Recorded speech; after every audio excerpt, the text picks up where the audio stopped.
lorsqu'on parle de montagne, on voit le ciel. Ça veut dire ici, Noé c'est Dieu. Et le monde Ararat, là où il était rache, là où il était large, c'est le ciel. Parce que dans le ciel, Dieu avait des serviteurs majeurs. Je répète, les corbeaux et la colombe sont des messagers. Mais chacun doit travailler à son temps. Très bien. Que le Seigneur nous bénisse. Amen.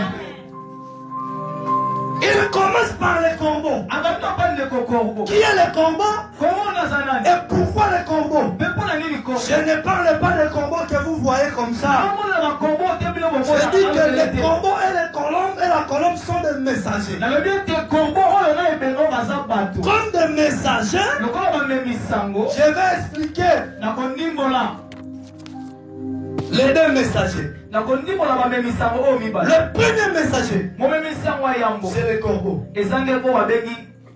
Or, le corbeau n'amène pas le message.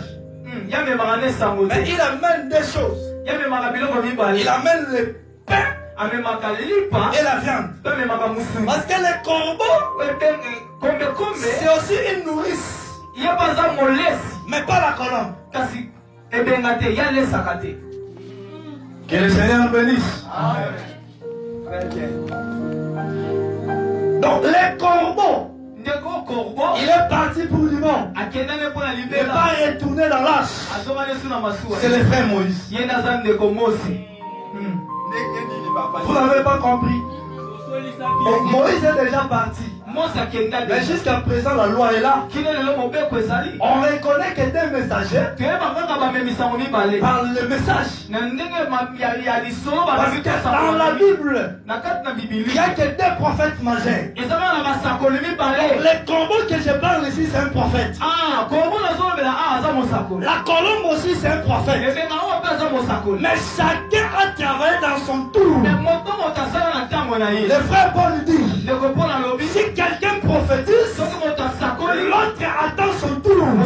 Et quand Moïse prophétisait, Jésus attendait le tour. Quand Moïse a terminé, Jésus a commencé. Donc aujourd'hui, c'est Jésus qui prophétise. Mais Moïse aussi est là. Pour témoigner que ce que Jésus vous dit est vrai. C'est ça le voyage de la colombe. Et le corbeau. Il voyage pour donner un message. Il voyage pour passer un message. Il est impossible de dire que la colombe peut voyager. Ce sont des sommes qui voyagent, pas des animaux. Mais ici, la colombe voyage. C'est que cette colombe était voyagée. Les frères corbeaux étaient voyagés. Dans la Bible, on reconnaît que des prophètes majeurs. En dehors de ces prophètes majeurs, il n'y a pas d'autres prophètes majeurs. On reconnaît le prophète majeur par l'alliance. On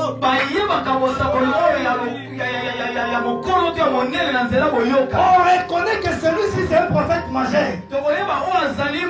Par l'alliance. Et par l'alliance, vous verrez le message qu'il va porter. Kimbangu n'est pas un prophète majeur.